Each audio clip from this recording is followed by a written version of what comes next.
Well, good morning. How you doing? There's an echo. There's an echo? Where's the echo coming from? Oh, that's probably from my computer. Hang on. There we go. Fixed it. Because I had my sound up on my computer. That's how technology works, Did folks. you refer to the training manual No. that we have here? Yeah, when you got 1,000 buttons that you're pushing every day and you're trying to get a video rolling, trying to get a show going. Wait, hang on a sec. I got to turn up the violins. Segments and everything. There's a lot of stuff. It's like when you're doing your driving pre-check. Oh, yeah. You're like, oh, gonna back the car up. Got to make sure I've got this going on. No. Before you get in the car, you got to walk around it first. You got to walk around it. Oh, do you do the walk around? Heck no. Yeah. No. You're supposed to, though. Yeah, you're supposed to do the pre-check. You're supposed to check the air in your tires. You're supposed to check your oil, all of that stuff. I used to do that when I used to drive commercial vehicles for stuff. Oh, yeah. And yeah. I feel like it's more important. The bigger your vehicle, the more important the pre-check is. Oh, yeah. Yeah. Yeah, because too, when you're working for a business, they don't want you to, go down, break down just because, I had a flat tire or I had I ran out of oil or something like that. So or stuff is like flying off the back of your flatbed. That's something. Do they teach that in driver's ed, like the driving pre-check? Yes. Yeah. I mean, you're supposed to walk around the entire car, check for anything weird. It's almost like checking out a rental car. Yeah. Every time I've checked out a rental car, I know I'm supposed to look at it before I drive off the lot, but inevitably I'm in a hurry to get to wherever I'm going. Yeah. So I don't check. Usually, so there could be a big shark bite dent out of the back of it. Right. And I'm liable for it if they didn't disclose it prior to. Yep. Yeah, because they will disclose all of that stuff. They'll even sometimes mark if there's like, there was a scratch or there was this or a rock hit the windshield. In the rental car, they'll usually put a little circle sticker on there and say, okay, that's good. Yeah. And if you don't mention that or don't notice that stuff, then you could get in trouble. Yeah. Good morning. Good morning, everyone. Hopefully you do your morning pre-check of your vehicle. Always good to check all that stuff out. Make sure the coffee cup isn't on the top. I did that. I actually left here one time, had a bunch of bags, and I was putting everything in my car, set the coffee cup on top of the car, and then I started driving down the road, and then all of a sudden, I heard a wobble, oh, no. and then a dunk, dunk. And then I saw through the rearview mirror, there was my coffee cup. What kind of cup was it? Much like the one I have right here. Okay, so it was a tumbler. It was a tumbler, and it certainly tumbled. But the funny thing is it dropped right on the near the driveway of the radio station. Somebody I did not have enough time to turn around and grab it. Okay. Somebody ended up grabbing it and bringing it to the front desk, and they were like, "Hey, whose coffee cup is this?" And it was mine. And I said, "Yeah." And then it's mine, and I only had like one scratch on it. One scratch. That thing tumbled. That's pretty good. And right on traffic on Napier Avenue. It tucked and rolled. Yeah. Very nice. Hope you're having a great start to your morning.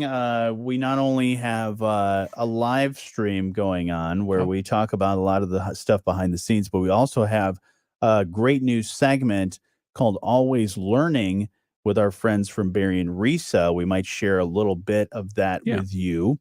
But you can check out the podcast, WSJM.com and the WSJM app.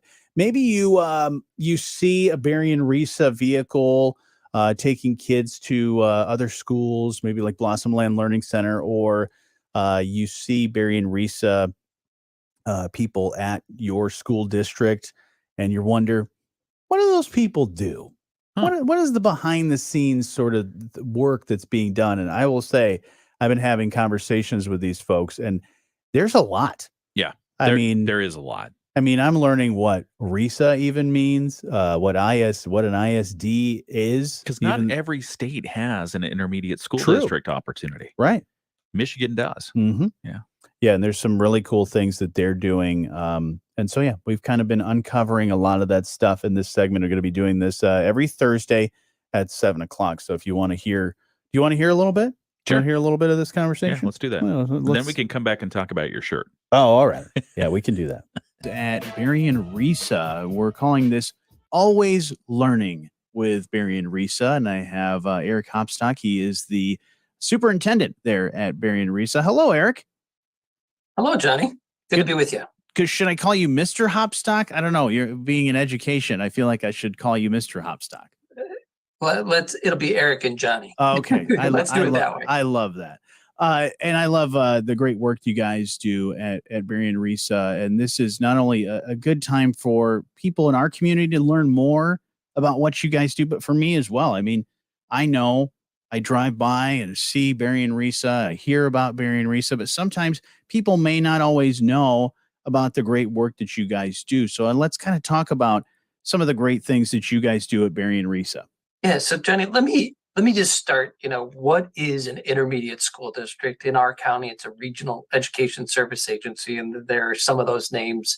It's either an educational service agency, but ISDs were created in 1962. They're the only entities. There's 56 of them. They touch every public school entity in the state, but they really were created to do 6 things: early childhood, technology services, teaching and learning, student services. We do provide some direct services to students, shared operational services, and then they were tasked with developing partnerships in the broader community. So each one of those, if you will, I'll just go through. So now I'll talk to you about your Berry and Risa. So how do those 6 things materialize through Berry and County, and what services? So in early childhood, we do things like parents as teachers. It is a program that exists to provide information, support, to optimize child development. If you've had a child in Berry County, you usually get some information that says, hey, here's some services available to you, because you as the parent are the child's first educator. So we work with families, parents in particular, to provide information.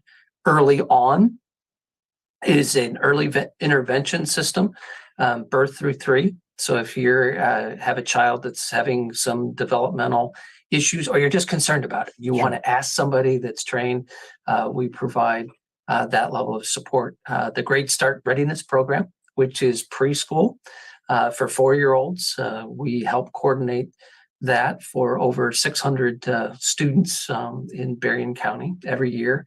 And then we've been part of Strong Beginnings, a pilot program for 3-year-olds, trying to mirror what we do with 4-year-olds in the 3-year-old program. So that's some early childhood services that we provide as part of your service agency in Berry County. And that's just some of that. That's just that early childhood education. There's quite a lot of other things that you guys do as well.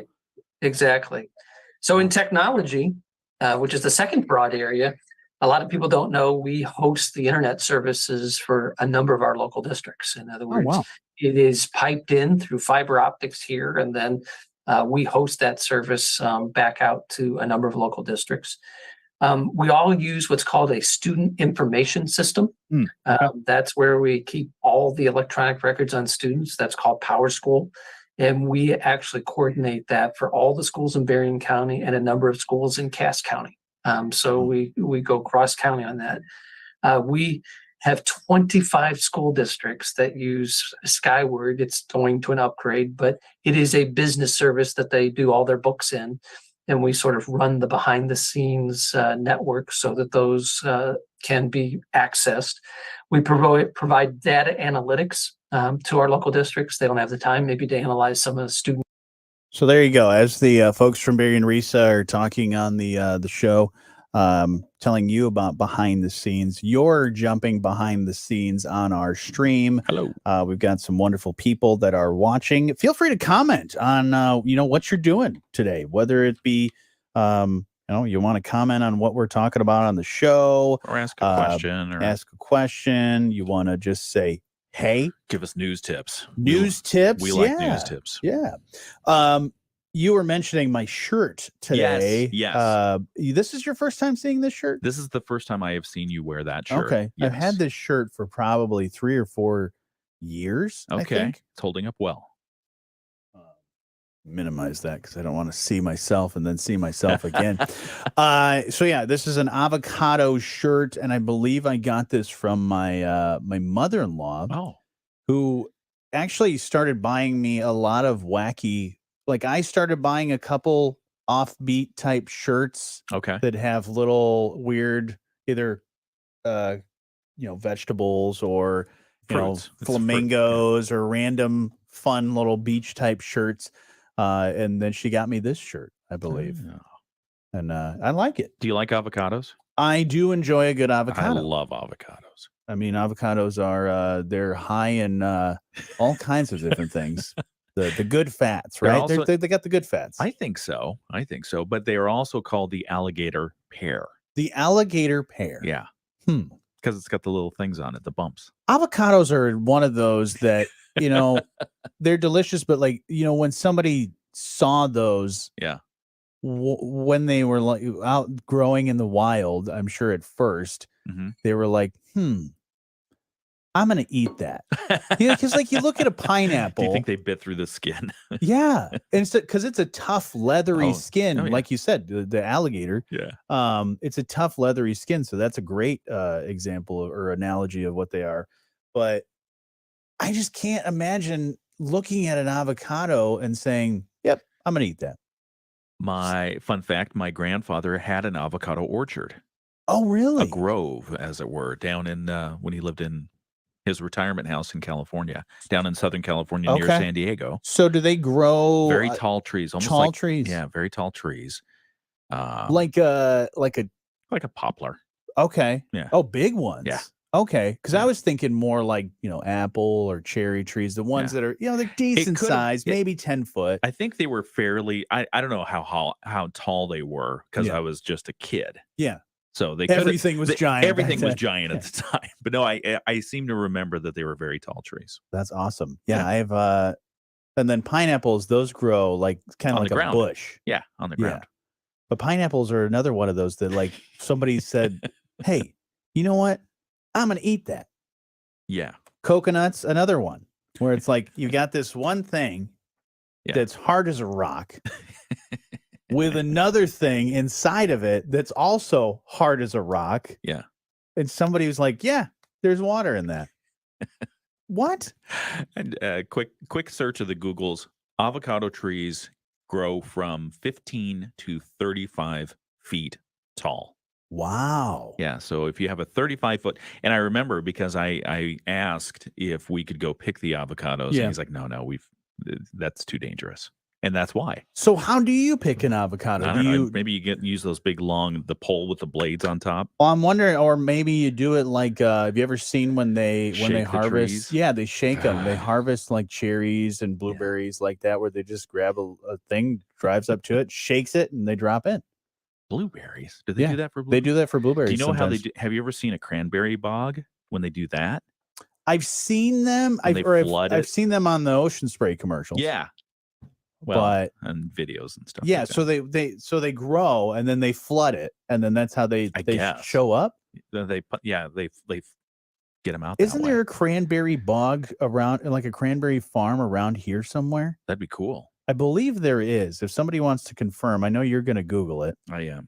But I believe there is a cranberry company somewhere. Ooh, Michigan Cranberry Company. Where's that? In at? Sheboygan. Sheboygan. Oh, Sheboygan's lovely this time There's of year. also the Centennial Cranberry Farm in Paradise, Michigan.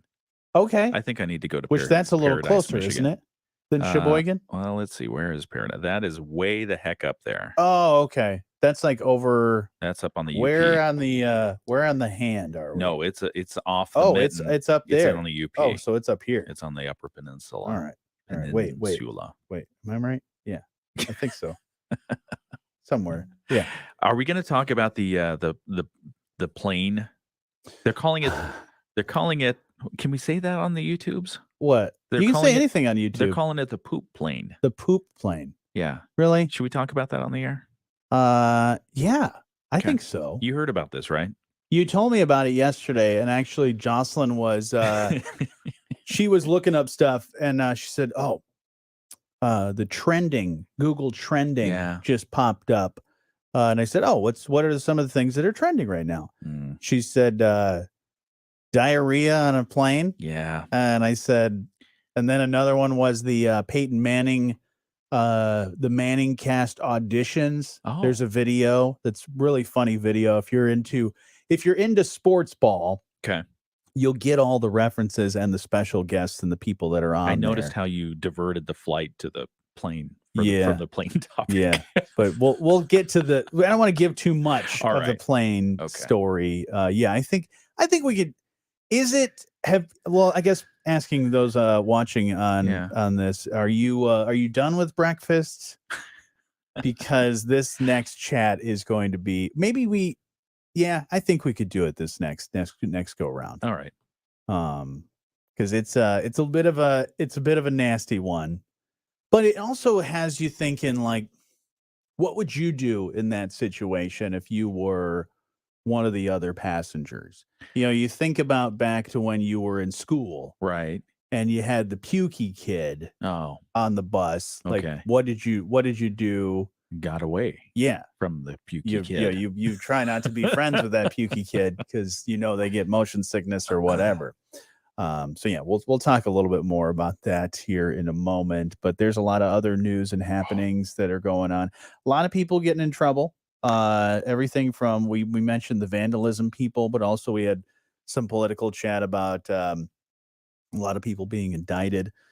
Former FBI agent Mike Rogers is announced he is running for U.S. Senate for Michigan. Okay. So, if you have so many indictments happening in Washington, send more law enforcement in, even in the U.S. Senate. There you go. There you go. That's awesome. He made his campaign official yesterday. We could talk about that later on. Because that race is that's heating up, and there's some pretty solid candidates in there. Because this is for Debbie Stabenow's seat. That's right. So Debbie Stabenow retiring, and Alyssa Slotkin on the Democrat side has kind of been the anointed Democratic nominee, the Democrat nominee. And so the money and the support from the Democrat side is going to her. But on the Republican side, you have a couple of legit candidates. You have Mike Rogers, who has served in the U.S. House of Representatives, who is a former military person, former FBI agent. So he has the experience. He's now officially in the race.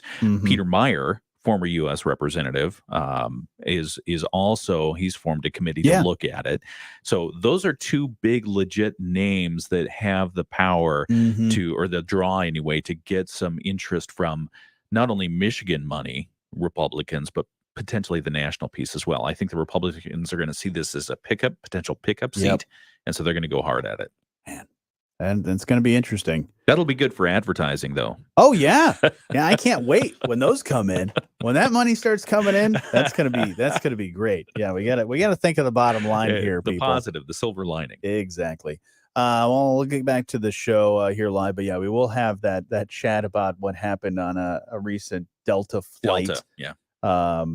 But yeah, this is one that, please eat your breakfast. We'll talk about it here in about 10 minutes. Great marketing opportunity for Delta, though. Let's think of slogans. Yeah. All right. We'll get to that a little bit later, but let's check in on your Bloomberg Market Minute. All right. Following a report that Chinese government agencies have barred staff from using the iPhone and other foreign branded devices at work. Gina Cervetti, Bloomberg Radio. Hi, this is John Prose. You're listening to The Morning Show with Jonny and Ken on 94.9 WSJM. Yeah, did you hear about that? Which one? The interesting thing with the Bloomberg Market Report about, and I heard it a couple times here in the news this morning, that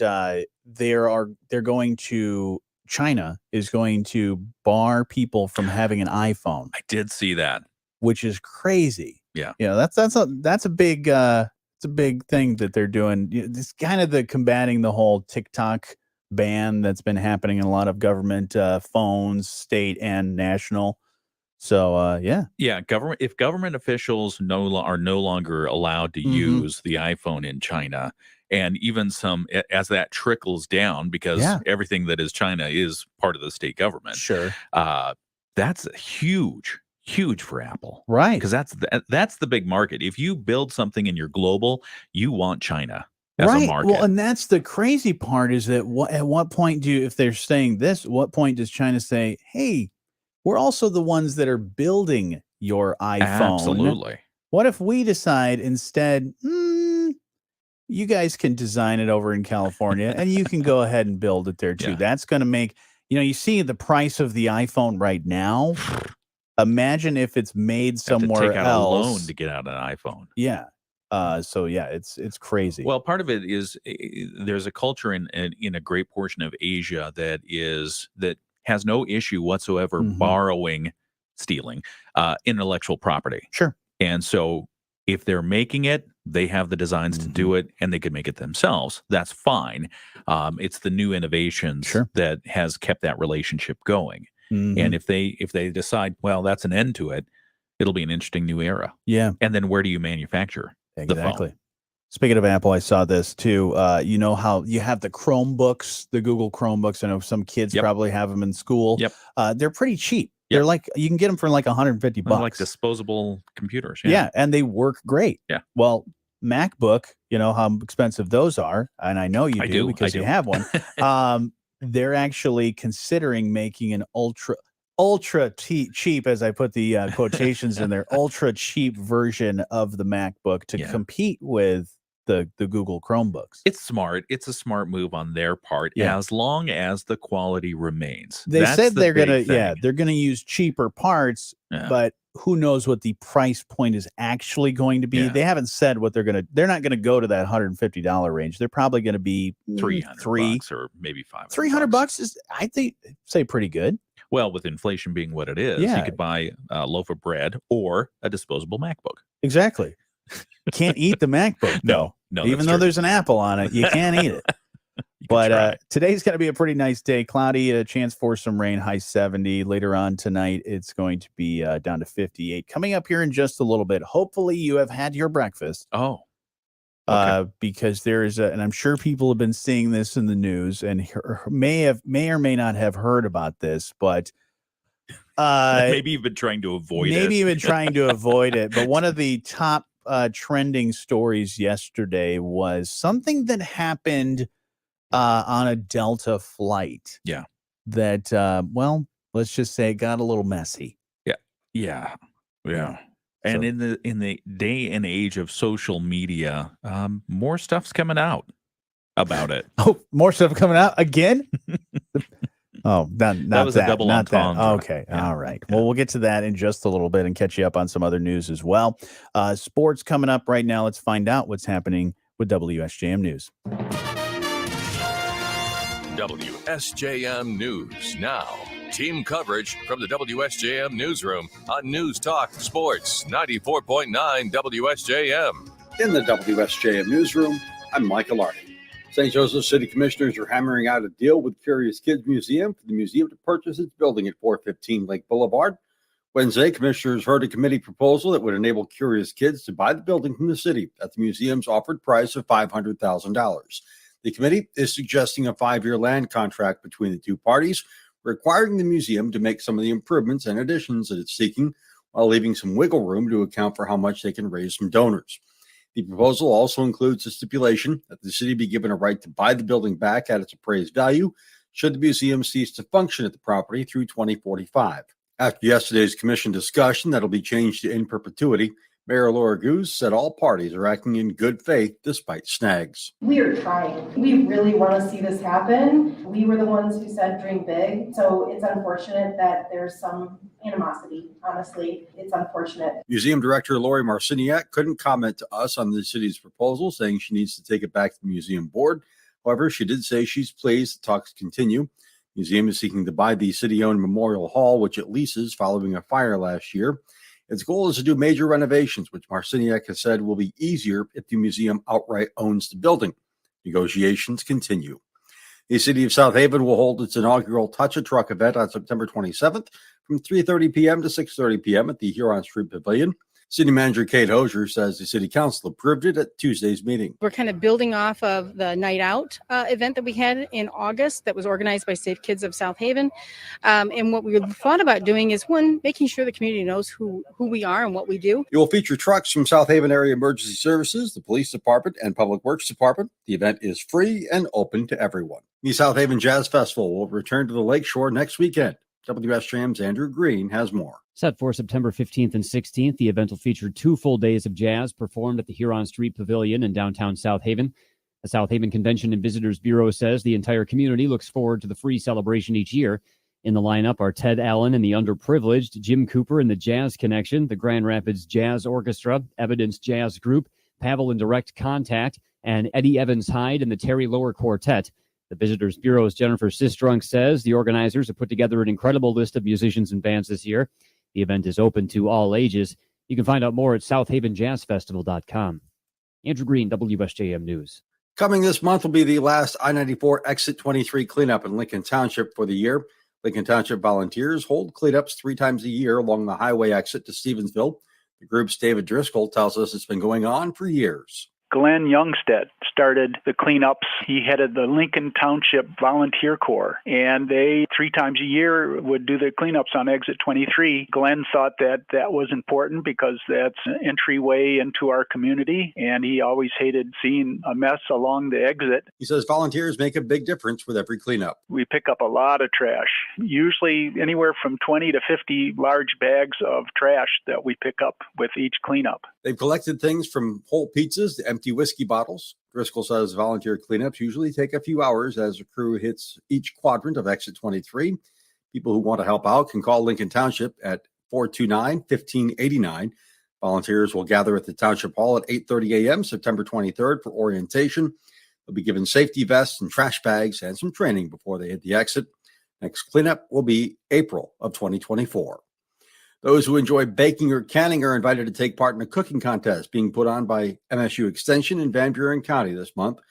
4-H educator Janice Zerby tells us the contest will be at the Van Buren Youth Fairgrounds September 17th. They've held baking contests before, but with limited participation. In the past, we've limited it to 4-H, basically, so we're opening it up. And so in the past, we've had probably about 10 to 12 items. Zerby says this time around, they're opening up the baking contest to everyone, adding a preserves contest. With more people canning these days, she says they wanted to find some of the tastiest preserves around. People wishing to enter the contest can stop by the Van Buren Youth Fairgrounds September 17th. Desserts have to be dropped off between noon and 12:30 p.m. Preserves need to be dropped off by 11 a.m. We have the complete rules for the contest on our website. In the WSJM newsroom, I'm Michael Arning. The Michigan News Network. All right, we're checking back in with the folks that are watching on our live stream on Facebook and YouTube and X. I hope you're having a great start to your morning. If you're just joining us, yes, here in just a little while, we're going to have a chat about something that happened on a Delta Airlines flight that as we're reading more and more into it and now seeing even at one point, you probably were watching the stream and you just saw both of us cringing in front of a computer. That's because there's video footage of what happened on a Delta flight. We'll talk about it here in just a little bit. But we'll try to keep it as decent as possible. Yeah. But everyone's been on everyone who's ever taken an airplane ride knows that you're in a contained space. Yeah. And the air is recycled, it's filtered, and there's only so much you can do. Every now and again, if you're unfortunate enough to sit next to, let's say, a baby with a soiled diaper, right, the scent doesn't go away. No, it's right there. Some poor unfortunate individual. Yeah, the whole plane. Oh, geez, the whole plane. It's bad. But yeah, lots of other things going on in the news as well. I know we've been keeping our eye on another hurricane. Yes. Hard to believe that another one just popping up as soon as the Idalia got done. But yeah, Hurricane Lee gaining some steam in the Atlantic. They're saying this could reach Category 4 status, which didn't the last one? Wasn't that one of Category 4 as well? It reached Cat 4. Yeah. It says it's turning right, chugging parallel to the U.S. East Coast, yes, before slamming into Bermuda. Maybe, they say. They're not really sure, but that's what they're hoping or guessing that's where it's going to go. Yeah. even if it just stays off the eastern coast of the United States, it'll still cause a lot of wave action and can potentially bring a lot of precipitation to the East Coast. Right. But Yeah. at least it's not a direct hit on the Haiti or the Dominican Republic. Right. So that's nice. I've never been in a hurricane. Yeah. Yeah. Anytime there's been, I've been 2 places during almost hurricane season, but I try to avoid those areas. I just can't imagine, having a house in like Tampa Bay or Miami or something like that, and just like, oh, what's today? Oh, well, it's just going to be another hurricane that we got to deal with. Yeah. It's It's flat. It's so flat in Florida. Everything is like, okay, well, the water's coming up. It's coming up everywhere. Right. So storm surge is a real thing down there. It's just rough, man. Yep. Other things going on. Did you see that they have now come out with the U.S. News and World Report? Last week we were talking about the best schools. Yes. They've now released their annual list of the best countries. Oh, best countries? Best countries in the world. Oh. Who do you think's number one? Well, the United States. Nope. Oh, come on. Nope. What's their criteria? Well, Switzerland actually comes in at number 1 for the 6th straight year. And why? Is it because of their chocolate, their cheese? Well, they their survey 17,000 people in 83 countries. They have 73 descriptive attributes to choose from. They don't list them off completely, but for Switzerland, it's economic stability, ability to remain neutral, were 2 big factors in the whole thing. Aren't they the only country in the world that pretty much remains neutral consistently? Yeah. Okay. Like even in arguments, sometimes when I have arguments with people, you call Switzerland. Or like I'm Switzerland. If 2 friends are having or family members are having an argument, I call Switzerland. That's what I am. Rounding out the top 5, Canada, they're nice people. So I mean, they're probably just their niceness alone probably raised their cred. Canadians. Sweden, New Zealand, all right, and then rounding out the top 5, United States. Oh, so we did make the top 5. At least the top 5. Usually they put us down a lot because we have so much going for us. Right. But New Zealand, that's nice. I'd like to visit New Zealand someday. Yeah, I've never been. I have a friend that just went to New Zealand a while ago. She's now in London. Experiencing global traveler. Yeah. Like the last year, I think it was. She went to New Zealand. And visited all the great New Zealand things, including the Hobbit, the Hobbiton, the Hobbit holes, and things that they have in New Zealand over there from the set of the Hobbit movies and Lord of the Rings. Did she bring back any like sheepskins or anything like that? Any No, wool no, products? I don't think so. They have a lot of sheep there. They do? They do. That's like their big export? That's one of their big things. Yeah, it's real pretty stuff. No, I didn't. I'll have to ask her. But she's in London right now, and I just saw pictures. She's hanging out at the Harry Potter studios.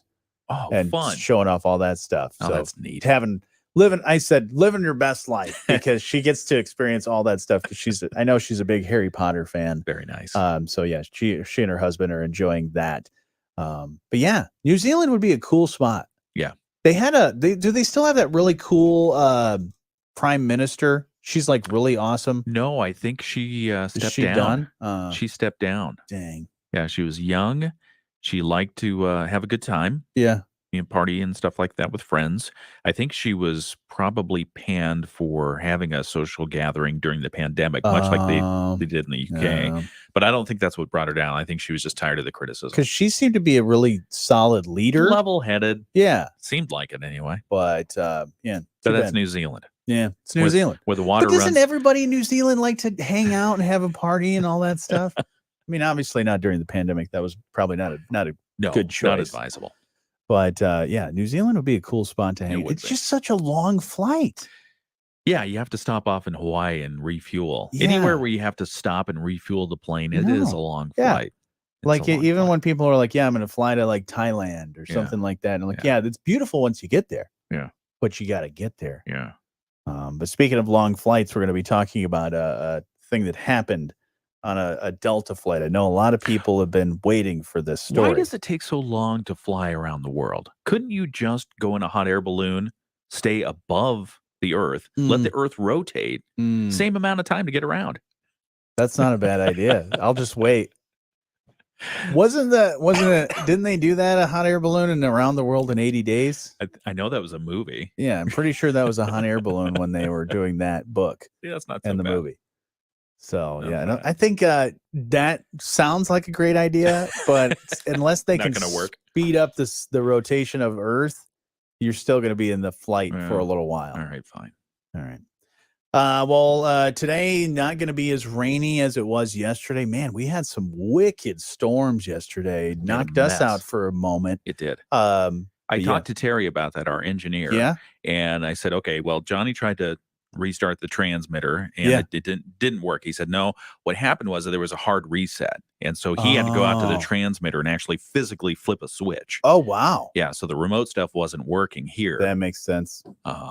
Luckily, it wasn't too far down the road to get to. So that's. Yeah. I just want to know where those keys are in case he's not available. Right. Yeah. Like, where do I have to plug in? And because I think he's going on vacation next week. So I don't know what we're going to do. Yeah. We've got backups, though. Okay. We will keep us on the air. We'll just call him back. Yeah. Well, no, he deserves a vacation. Fine. All right. Let's find out what's going on in the weather, and then we're going to jump into the show and tell you about that story that's going on in Delta Airlines. All right. Monday, before a cold front cools us back down. I'm WSJM meteorologist Jessica Burns. The Morning Show with Johnny and Ken on News Talk Sports 94.9 WSJM. Catch the Coach's Show with Phil McDonald, Brett Mikowski at Full Circle Cafe and Espresso Bar in Stevensville. They've got that on Saturday morning, 8 to 10. Go have breakfast with them. Go have some coffee or anything like that, and just have a good old time as they talk with area coaches. Speaking of breakfast, hopefully you have eaten your breakfast this morning, because there is or not. Maybe hold off on it. You might end up losing your appetite, but we'll try to be as kind. Yeah, I guess kind as possible, and not be too graphic when describing what happened on a Delta Airlines flight. This happened, yesterday or the day before? I think it happened over the weekend. Okay. Saturday. And more information has come out about it. We started to hear the chatter of it Sunday and Monday. And people, well, here's the story, and then we'll talk about what people are doing with it. Video footage, and some photographs have emerged of the onboard medical emergency that forced a U.S. airliner back to its takeoff grounds, Atlanta, only 2 hours after it began its flight to Spain. So it's an intercontinental flight that is going from Atlanta, Georgia, headed to Barcelona, Spain. So that flight is a pretty long flight. It's a long flight. I mean, you're probably 12 hours. You're 10, talking 12 hours. 8 hours, 8, maybe. okay. Yeah, something like that. But 2 hours into the flight, they had to turn around. And apologies if you're going to lose your appetite on this, but they had to turn around because there was a messy trail of diarrhea left by a passenger. Oh, no. Yeah, maintenance crews. So the pilot had to call in because reportedly one passenger suffered the diarrhea. Sure. And they couldn't make it to the restroom. So they radioed in. They said, we've got a biohazard on board here, and the crew's unable to kind of take care of it here. We've got to get back on the ground somewhere. We're not going to make the full 8-hour flight the way it's going currently. So maintenance, they returned to Atlanta. Yeah. They landed fine and dandy. The emergency crews helped with the passenger to see what was happening there, to make sure that person was okay. Maintenance crews had to spend 5 hours cleaning the Delta Airlines Airbus A350 after its early landing. 5 hours. Only 5 hours? Well, they ripped up the carpet. Yeah. Because down the aisle, they had to rip up a good portion of carpet, at least probably 8 to 10 aisles worth. Oh, geez. Of carpeting and replace it. That's bad, man. Yeah. Only 5 hours, though. This is one that, honestly, if I was Delta, I would say we're completely decommissioning this thing. I know this Airbus plane, probably brand new, probably expensive. No, you throw that away. Yeah. Much like if you had an accident. Yeah. And you throw away the plane, just crumple it up. Poop your pants or whatever. You burn that stuff, man. So remember, 2 hours out, 2 hours back, 5 hours to clean. And really, they passengers, reportedly including the one that suffered the incident, were allowed to reboard after the 8-hour delay, and they made it to Barcelona Saturday afternoon with no further incident. So they cleaned it up, brought the people back in, and flew on. What would you do in this situation if you were, of course, if you're the one that had the accident, of course you're embarrassed, you feel awful. And by the way, about the passenger Yeah. that had the incident, every single person I've talked to is like, oh, that poor person. And you got to feel for that person. Yeah, I do. You really have to feel for that person. Because you not only did you had the accident, right, and you can't just get off. No, it's not like when can't you hide, when run you're and the hide. pukey kid on the bus and you have the puke, and then the bus driver stops the bus, cleans it up, right, and then you just kind of sit there. You get off the bus eventually, within 20 minutes, probably. Yeah, 2 hours of that kind of agony for not only the person that did the duty, but also see, very nice. But also the passengers. 2 hours of that. Yeah. Well, they sprayed a scented air freshener. No air It was freshener in the vanilla. world So can cover that. If I'm a passenger on the plane, I may want to file a lawsuit against Delta saying you have ruined the smell of vanilla for me for the rest of my life. Absolutely. For the rest of my life. If anybody pulled out a vanilla candle, I would throw that away. That is so awful. Honestly, Hollywood, if you're looking for ideas because there's a writer's strike, That's an idea right there. The 2-hour aftermath Oh boy. of that situation.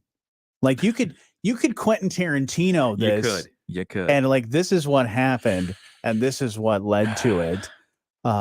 That's just awful. So yeah, I would just, if I was Delta, I would just get rid of that plane because every time anybody gets on a Delta flight, they're like, wait a minute, is this the plane that this happened? Because there's no cleaning that up. And I feel bad that the crew had to just use everything from paper towels to scented disinfectant and things. They weren't prepared for this. No. You're never prepared for anything like this. And other part about it, you think about back to the pukey kid on the bus. Right. I don't know what was worse, the actual smell of the puke or that nasty sawdust scented the cleanup stuff. That cleanup stuff. I think that was worse. Oh, could be. Kind of the reaction there. Speaking of vomit, by the way, this incident came 1 week after an Air Canada flight. The Air Canada had to apologize to two passengers who were booted from a flight from Seattle to Montreal because they complained about being seated in seats that were covered with vomit. Blah. My mouth already is that feeling where you're about to vomit? Yeah. I'm starting to get salty. that, so I think we need to move on. All right, from fine. this. And Delta, by the way, did sincerely apologize. They issued a statement saying our teams worked as quickly and safely as possible to get our customers to their final destination. We sincerely apologize for the delay and inconvenience to everyone's travel plans. Do the people that were on those flights, do they get they get nothing, airline miles they get or anything like that? They get a story. What are they going to do with their marketing campaigns? I mean, you've been in communications and marketing in the past. How do you recover from this as Delta Airlines? Maybe you make sure that the person who suffered the issue is fine. Yeah. And then at some point, maybe you make light of it and just say, we know I don't know. You can think of something fun with that. I'm sure eventually time will heal that wound. Oh, geez. Yeah. What were they feeding these people on the airline on the flight? Nothing after that. Yeah. Did they get their meals before that? Oh man. Like what did they have, tacos or something? I don't know. I mean, you think, did it happen on the takeoff or did it happen? Because you're wondering because it's 2 hours into the whole thing. Yeah. So they may have had a meal of some kind, whether it was at the airport. So that's the other thing to investigate is like what caused I guess you like the Quentin Tarantino style. You find out what the end cause was, but you start to do some investigation into was there food poisoning? Was there something in the airport? So I don't think you've reached the end of this story. Hopefully that person has reached the end of their indigestion. But yes, Pepto-Bismol maybe could capitalize on this. That person could be a spokesperson for it. That would be good. Or Taco Bell. I don't know. I don't know. Anyways, Moody on the Market is up next. Yeah. Well, what do we got for Moody on the Market update? We're going to talk about unlocking success. Okay. It's a little cryptic tease there. Ooh, I like it. Well, is that the title?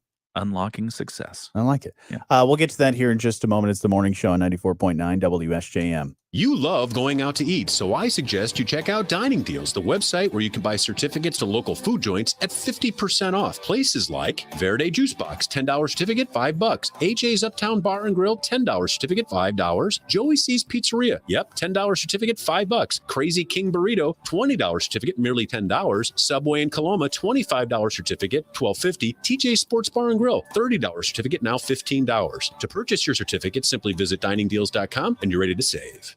The YMCA is just a starting line, for the true self blooms only when we find our purpose, what makes us tick below the surface.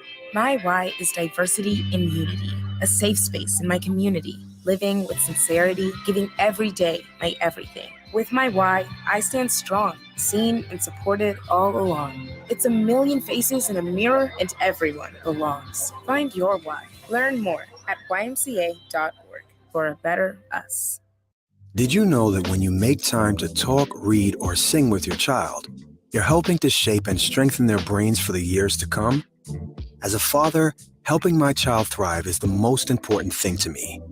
Each of us has the power to create a strong start for our children and to help them enter school ready to learn and succeed in life, starting from the day they are born.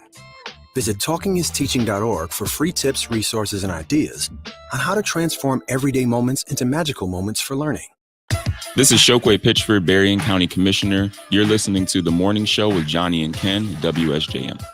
What do you want to know? Southwest Michigan's business. You can always go and check it out at WS or at moodyonthemarket.com. That is, and Moody on the Market app. You can download that for free. Your update brought to you by our friends at Insurance Management Service. Call IMS today, your local auto owners agency with locations in St. Joseph and in Niles.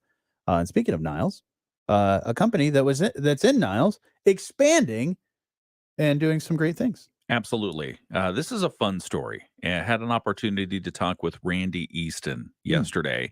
Randy and his family have been ready to open the doors of a locksmith shop in the St. Joe area for more than 27 years. This past August, Randy finally brought that vision to life and opened his second storefront as Elmer's Locksmith North, located at 3920 Red Arrow Highway. Easton is the owner of Elmer's Locksmith, a family-owned and operated business that they've operated since 1948. Wow! Out of their Niles location, and Randy took over the business from his father Elmer in 1985. That's a lot of locks. That is for sure.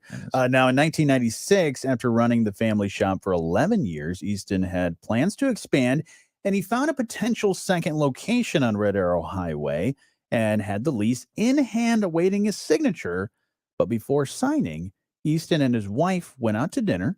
Randy said his mother-in-law was babysitting that evening, and their daughter was, what they say, quite out of hand. Misbehaving. Exasperated and torn between business and family, the couple decided that their lives were busy enough, and so they shelved those expansion plans. That's right. Easton said the idea for expansion never went away. It never left his mind. And now that the children are grown, Easton said it's about 2 years ago when he started thinking about reviving the plan for expansion. And so in August, he opened the doors in the exact same building that he was prepared to lease 27 years ago. No way. Yeah, 27 years ago. Gonna expand? Nope, not going to expand. But he signed the lease this time, and he opened the doors in August. What are the chances? Because the person that was the original owner or the owner of that 27 years ago was not going to say, like, you think about it for a little while. I know you're busy with family. Think about it for a little while. I'll hold on to it for you. No, there's probably been another business or two that has been in those doors. So, what are the chances that that's happened? Easton points out that locksmith shops are typically family-run operations, and two-location operations are rare. Okay. His competitive advantage, he says, is that his son Kevin is involved in the family business. They're family-run. They always have been. Mm-hmm. Elmer opened it in 1948. and then Randy, and then Kevin is going to be at the new location, and they are really, really excited about the opportunity. If you want to see that story and the further details that we have in there, check it out on moodyonthemarket.com. That's pretty amazing. So good job to them. High five. And so I'm sure they have the keys to unlock that building now. They've got all the keys. They've everywhere. got all the keys. Yeah. So yeah, great people. You check out that story there, and also the Moody on the Move series is pretty great as well, and our awards program. All of that can be found at moodyonthemarket.com and the app. Your update brought to you by Insurance Management Service. Call IMS today, your local auto owners agency with locations in St. Joseph and in Niles. We're watching over you. IMS. All right. All right. Here's a note. A note to myself. A note to self. Okay. If you're looking at the stream, do not wear a tight patterned shirt when you're gonna be on camera. Oh yeah, because I see that. Yeah, see it? See how it messes around? Yeah, that's cool, man. Yes, because you've got the lines, but the lines are too close together for the camera to understand. It's messing up the camera. See, artificial intelligence doesn't win against tight pattern shirts. There you go. I thought you were going to say, like, don't wear tight shirts. Well, you could not wear tight shirts. You don't want to. The muscles can't handle it. Can't handle them. The guns. Got to keep those sheathed. Well, thank you everybody for joining us. Hopefully you stuck around. Sorry about the. Did we do okay on that? The story. Did it do okay? Were we discreet enough or classy enough? Tasteful. Tasteful. Yeah, I would say so. Okay. Yeah. I mean, because it's news, it was trending. It was important news that we had to talk about. People need to talk about, because I do have my Jocelyn's mom, my mother-in-law, Jocelyn's mom, Jocelyn's aunt, and uncle, all going, a couple aunts and an uncle going to Italy. Oh, in a couple weeks. Delta? Are they flying Delta? I'm gonna have to ask them, because after hearing that story, to Italy, that's a pretty long flight too. That's a long flight. So hopefully nobody has any issues. Yeah, that story right there is making me. I don't fly on the plane very often. Yeah, but when I do, it's usually a short trip. Maybe I think the longest trip I've been on is maybe 4 hours. Oh, okay. Maybe 4 or 5 hours. Okay. But yeah, an overseas trip I have not been on a plane, so I do not know. I think I'd rather switch to a boat. Like, just take me on a boat. Put me on the boat. Yeah, because at least if somebody has an accident like that on the boat, I'll overboard. Toss them overboard, dip them in the water for a little bit. But anyways, that about does it for us for today on the stream. Still lots of show to get to, so you can listen on the WSJM app and on 94.9 WSJM if you're here in Southwest Michigan. Yep. But thank you. We will have better fashion choices next time.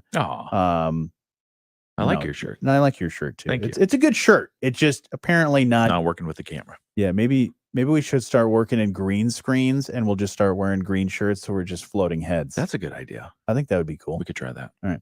Bye, everybody. Have a great day.